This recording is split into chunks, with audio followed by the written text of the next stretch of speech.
আসসালামু আলাইকুম এভরিওয়ান। আমি প্রতিদিনের মতো হাবিবা রান্না বান্না ভিডিও নিয়ে চলে আসলাম। আজকেও সকালে রান্না করতেছি। কালকে সকালবেলা রান্না করছি, সারাদিন খাইছি। আজকেও সকালবেলা রান্না করেছি, সারাদিন খামো। এখনো কাটেইনি, মেঘ করে আছে, যেহেতু চুলার উপর কোনো চাল নেই। আজকে দেশি শুটকি দিয়ে করলা চচ্চড়ি করেছি। ওই যে শুটকি গরিবের বন্ধু, যখন বৃষ্টি বাদল হয় শুটকিগুলো সংরক্ষণ করে রাখবো, এই জন্য ভেজে রেখেছি। শুটকি করে রাখছিলাম, এই যে করলা দিয়ে শুটকিতে পুরপুরি করবো। এটাই সারাদিনের খাবার দাবার, আমার সাথেই থাকুন।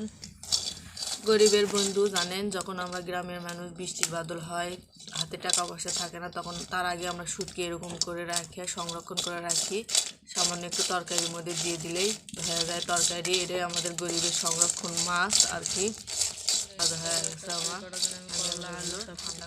এখানে পেঁয়াজ, কাঁচামরিচ, লবণ, আদা রসুন বাটা আর হলুদ আর সামান্য একটু গুঁড়ো মরিচ দিছি। দিয়ে আমি এই যে এখন হাত দিয়ে মেখে নিব ভালো করে। মেখে আমি পুরপুরি করেছি শুটকি দিয়ে। তেলাপিয়া মাছের শুটকি মাখার পরে যে পরিমাণ মতো তেলটা দিয়ে দিলাম, দিয়ে আমি আরও ভালো করে মেখে নেবো। আপনাদের সাথে একটা টিপস শেয়ার করি, যারা করলা তিতা খেতে পারে না তারা অবশ্যই করলাটা কাটার পরে ভালো করে লবণ দিয়ে হাতে চটকে নিয়ে ভালো করে ধুয়ে চিপে নেবেন, দিয়ে রান্না করবেন, দেখবেন করলা একদমই তিতা লাগবে না। এই টিপসটা আপনারা ফলো করতে পারেন। এই যে শুটকিগুলো ভেজে ধুয়ে নিছি, নিয়ে যে আমি দিয়ে দিলাম, দিয়ে এখন হাতটা হালকা করে মেখে নেব। নিয়ে আমি চুলায় পানি দিয়ে বসাই দেবো। আমার রেডি, আমি এখন ঢাকনা দিয়ে চুলায় বসাই দেবো। আমি চুলায় বসাই দিলাম। করলা আলু শুটকি দিয়ে কালারটা কিন্তু অসম্ভব হচ্ছে, মজাও মনে হবে, অনেক মজা হবে মনে হয়।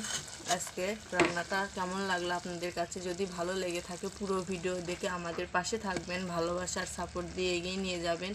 আজকের মতো এখানেই বিদায় নিচ্ছি, সবাই ভালো থাকবেন। এবার খাবার দাবারের পালা। আল্লাহ হাফেজ সবাইকে।